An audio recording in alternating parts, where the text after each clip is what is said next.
आता था, लेकिन उसका काम वहाँ चल नहीं रहा था। आजकल नूडल बेचने के इतने ठेले हो गए हैं, कोई मेरे पास नहीं आता। काम बहुत ही मंदा चल रहा है, लगता है वापस गांव ही जाना पड़ेगा। मदन अपनी पत्नी के साथ वापस गांव आ गया। क्यों जी, हम यहाँ गांव में अब क्या करेंगे? अरे हमें तो एक ही काम आता है, नूडल बनाना। वही काम शुरू कर लेता हूँ। वैसे भी यहाँ कोई नूडल की दुकान या ठेला तो है नहीं, तो हमारा कंपटीशन भी नहीं होगा। सब मेरे पास ही आएंगे नूडल खाने। मदन ने गांव में नूडल का ठेला लगा लिया। लोग उसके ठेले पर आते हैं पर खरीदते कुछ नहीं। ठेला लगाए तो 10 दिन हो चुके हैं, लेकिन एक भी गांव वाला नूडल खाने नहीं आया। सब तो बस देख कर चले जाते हैं।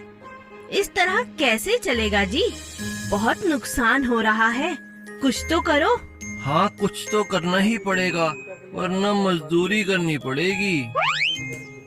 मदन सलाह लेने अपने दोस्त रघु के पास गया। तो फिर क्या सोचा आपने? मैंने अपने बचपन के दोस्त रघु से पूछा था। वो कह रहा था कि गांव वालों को पता ही नहीं है चाउमीन कैसी होती है, इसलिए वो चाउमीन खाने नहीं आ रहे हैं। वे गांव वाले हैं, बिना सोचे समझे कहीं पैसा नहीं खर्चते। तो फिर अब क्या करें? इन्हें कैसे चाउमीन बेचें? परसों इसी गांव में रघु की शादी है। मैंने सोचा है कि उसकी शादी में गांव वालों को मुफ्त में नूडल खिला दूंगा। इससे उनको नूडल का स्वाद ही पता चल जाएगा। हो सकता है हमारा काम हो जाए। अरे वाह, ये तो बहुत अच्छा उपाय है। मदन ने ऐसा ही किया। रघु की शादी पर मदन ने सबको नूडल खिलाए।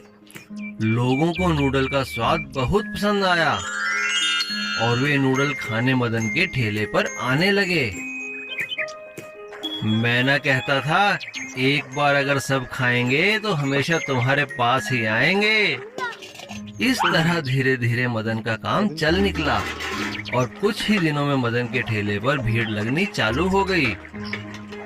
अरे मदन भाई, हमें तो पता ही नहीं था ये चाउमीन होती क्या है, पर आज जो तुमने चाउमीन खिलाई है, भाई साहब मजा आ गया खाकर, बहुत ही अच्छा।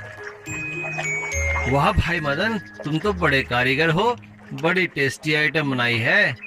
ये सब देखकर मदन का लालच बढ़ने लगा। उसे अपने हाथ के बनाए नूडल पर घमंड हो गया और उसने नूडल के दाम दुगने कर दिए। जैसे ही मदन ने दाम बढ़ाए, लोगों ने उसके ठेले पर आना बंद कर दिया और कुछ ही दिनों में उसका सारा काम ठप हो गया। ये अचानक क्या हो गया जी? कोई भी नूडल खाने नहीं आता।